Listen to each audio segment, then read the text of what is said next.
Good morning, dreamers. It is December 17th, 2023. This is episode 18 of the Paul Green Comedy PaulCast. Coming to you live from Medford, Oregon. Had my second show of the weekend last night at Chadwick's Pub and Grill in Medford, Oregon, and just had the most incredible time. The audience was so great, so gracious, so attentive, so happy to be there. They were just laughing. It was just so easy just for me to relax and be free and express myself, and just had so much fun. Was very interactive with the audience. I probably did half jokes, half interacting with the audience. There was a table right in front of me with a family. That was a family, and it was the mother's birthday, and her two kids, and her husband, and one of her daughter's husbands was there.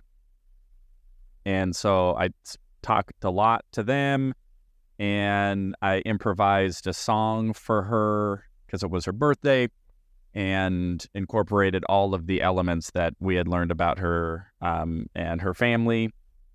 So much fun, so many great experiences, and it's just humbling. It is so humbling to be at the stage of my career to where, I still have big ambitions. I'm still going for fame, at least enough fame to be a draw to where people are coming to comedy shows because they know I'm going to be there, which is not really the case where I'm at now, which is an interesting stage to be in. Because pretty much now, I get booked on comedy shows, but the comedy show itself is the draw. So, like these gigs I did in Medford, they do them every weekend, and they're booked shows, and they just bring in whatever comedians they book for these shows, and the audience, they just buy tickets because it's pretty much the only comedy going on in Medford, Oregon at any given weekend. And so it's a good brand. They trust the brand, but they aren't really coming for a specific headliner. So it's really interesting being in this situation to have people who don't really know what they're going to get. They just kind of show up because they're excited to see whatever comedian will be there, and then to be able to show up in that environment and to have a great experience, and to have the audience come up to me afterwards and just be incredibly gracious, incredibly grateful, very complimentary, had people just so thrilled and blown away by how the show went and with my comedy, which was just so humbling to have that experience. And, people who want to follow me on social media, and when am I coming back, and when can I see you again, and why aren't you famous? Why aren't you global? You know what? You're not. And I'll tell you, for us dreamers, for us artists, I know especially for me, as discouraging as this line of work can be, it is really nice just to have a killer show and to have people come up and actually, kind of give a shit and appreciate you and express that, and to be so complimentary. So very, very grateful to the good people of Medford, Oregon, and everyone who was involved, the audience. And the feature did great. Comic named Kate Carlson, I believe is her name. I should remember her last name. And the opener, Nick Meyer, all were great, high quality. Everything across the board just went really, really well. And I'm now sort of in that post-show decompression mode. I put a ton of energy into that show. I went pretty long. I was supposed to do about 45 minutes. I ended up doing about maybe 70, 80 minutes, I think. But they kept wanting more. I even asked them. After about 45 minutes, I told the host to light me at 45 minutes. And at 45 minutes, I kind of finished up my next bit, and I literally asked the audience, I'm just going, okay, well, you guys want more, or who wants to go home? And everybody cheered that they wanted more, so I kept going, which was really awesome to just feel that they were having such a good time that they weren't ready to call it a night after having had already been there for a good 90 minutes with my set and the feature and the opener. And then I went probably another 20, 25 minutes after that. Super, super fun. So good to have these experiences and to feel like, okay, I'm not completely off my rocker in terms of, am I funny? Am I entertaining? Do I at least have something here that is an indication that I'm not completely delusional in my capacity to entertain an audience as a comedian? I think about this analogy a lot, and I talked about this on previous podcasts, sort of the spectrum of delusion versus going for your dreams and reality, right? It's like, I have this dream. I think we all have dreams. And if those dreams are big enough, then they can seem delusional. Yet, anybody who's ever accomplished something great had that dream at one point and was probably told by everybody around them that it's delusional and, don't quit the old day job, And so I have to think about that. I do think about that a lot when it comes to this whole dream of mine to really be successful and reach a level of fame and fortune as a comedian, that I can actually exist as a comedian and that I can be a draw at shows, that people will pay to see me perform and that I am the draw, not just the show itself. And then I go, well, that's pretty big. There's not a lot of comedians who can do that in the world, and the ones who can, we know they can because you know who they are. They are that famous. And then I think, okay, so is that delusional? Well, if my dream was to throw a touchdown pass in the Super Bowl at 42 years old, well, that's definitely delusional. There wouldn't be a single person on the planet who would go for your dreams, Paul. Never give up. Keep trying to throw a touchdown pass in the Super Bowl.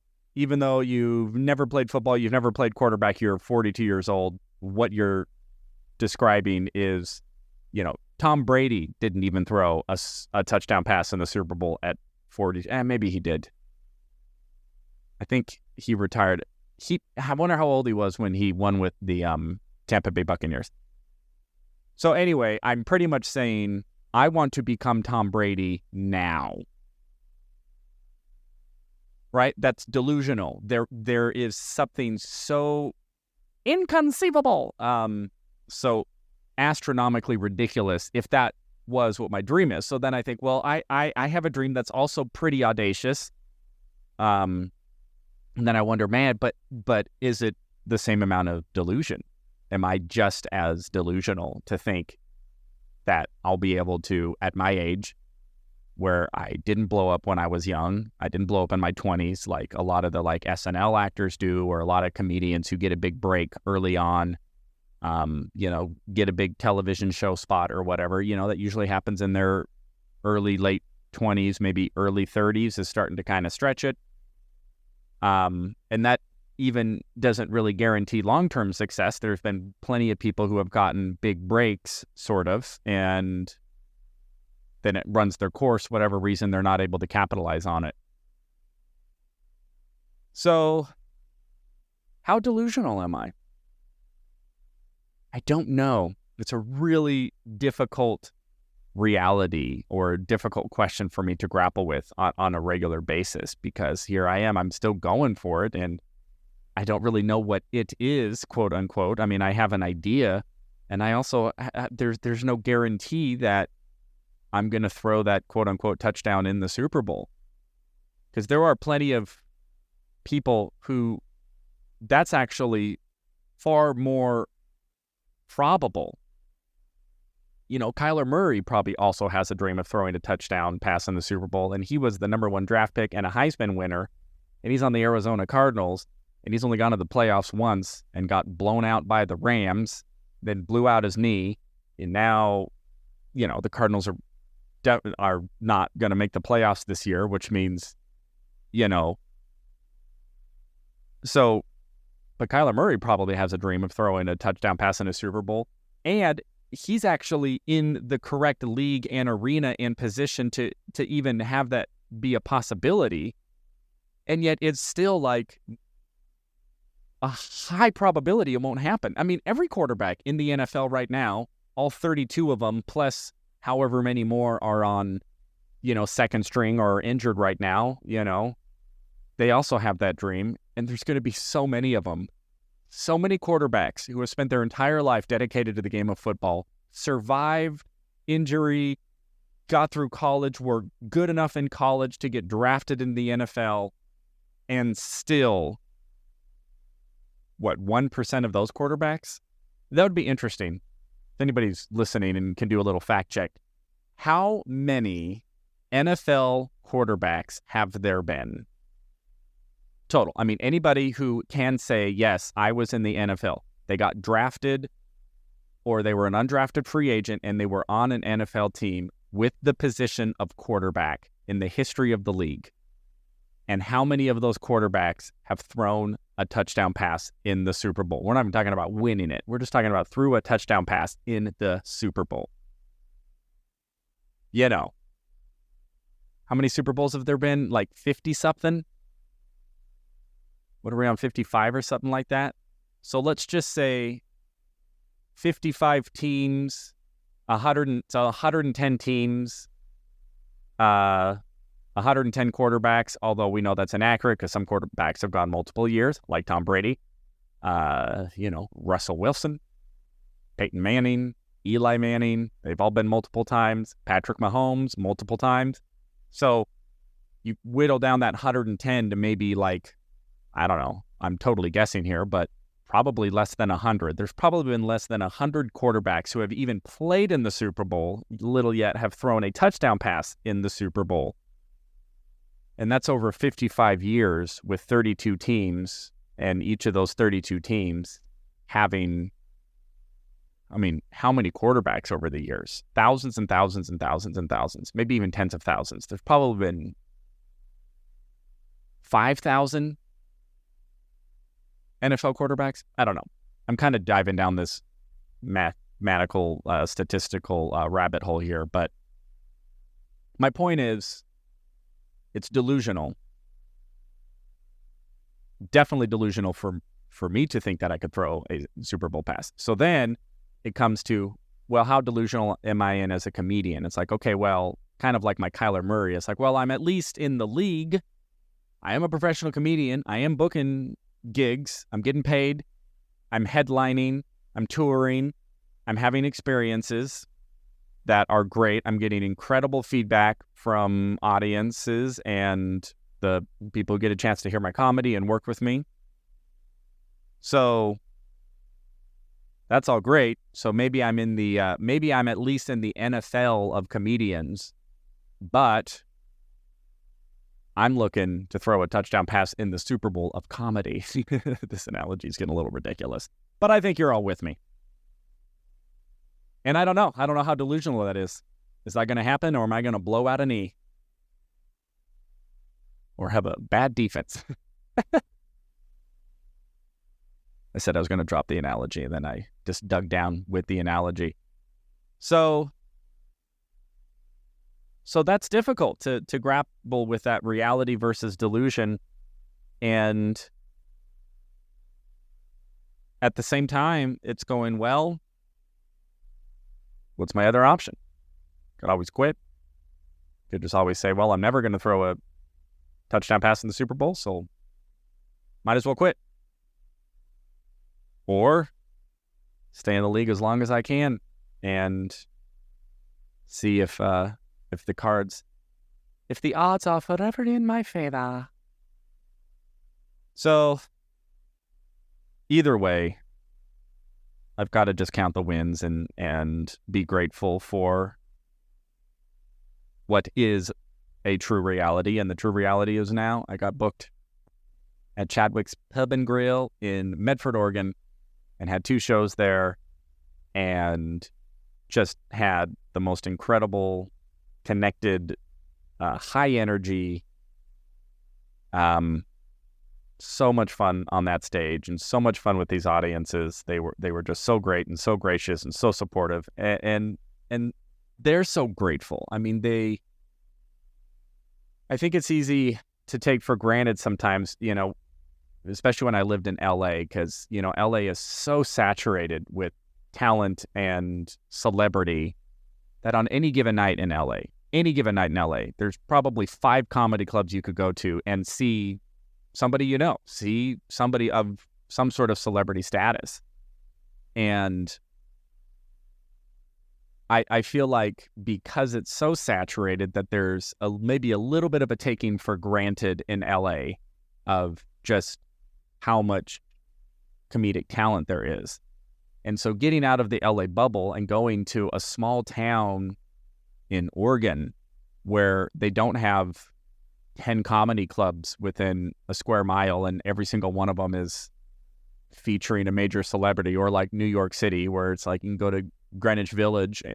And I went to Greenwich Village 2 or 3 months ago and just hopped into the Comedy Store, or not the Comedy Store, the Comedy Cellar, and Amy Schumer dropped in, only one of the probably top 10, 15 stand-up comics right now, just dropped in. On another show, a comic named Ryan Hamilton, who's not quite as famous as Amy Schumer, but has had a Netflix special and was on Conan and very successful, very funny comedian.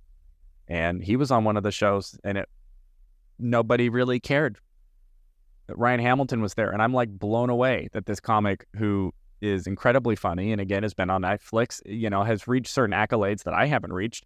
And he's in the Comedy Cellar, and I don't feel like the New York audiences really knew who he was, because probably, again, outside of New York, he's huge. But in New York, he's competing with Amy Schumer. I mean, it's really mind-blowing. And so I feel these smaller towns, they have such an appreciation for any comedic talent who's willing to come into town and sling some jokes at them and try to make them laugh. And I definitely felt that, and I feel that when I do these types of shows. So again, thank you to everybody in Medford, Oregon, Chadwick's Pub, Bar and Grill, and for giving me such an incredible weekend of performances. And, I always try to end with a little motivational whatever. I don't think today's podcast was very motivational, but I think, what I'm really taking away from this is, yes, I have big dreams and ambitions. Yes, I want to throw that touchdown in a Super Bowl. However, I'm also so grateful that I at least get to be on the journey, that I at least am in the league and get to play the game, because even that is probably a sense of delusion for maybe somebody else. And so it's that continuum, it's that friction between being completely grateful and happy with today's reality, while also having big dreams and goals and ambitions and seeking out those big dreams without apology and without hesitation, while simultaneously being completely grateful to even be in the game, no matter what the outcome is, no matter what happens. And that's where I'm always trying to live. I'm always trying to live in that space of gratitude for now and big dreams for the future, but never allowing my big dreams for the future to allow me to feel like this moment is any less. Because at the end of the day, this moment is all I have, and that's all I'm promised. And so might as well make the most of it and be as grateful and happy in this moment. And then whatever happens in the future, I'll be happy and grateful in that moment in the future. So that's the space I'm trying to navigate and to live in. And hopefully I'm I'm doing okay. Feels like I'm doing okay. So, I love you all so much. I hope your lives are going well and that you are finding joy in your own journey, in your own pursuit of dreams, while not allowing your pursuit of dreams to create a sense of dissatisfaction for the current moment. So that is all for today, December 17th, 2023, episode 18 of the Paul Green Comedy PaulCast. I love you all. Let's make it a great day.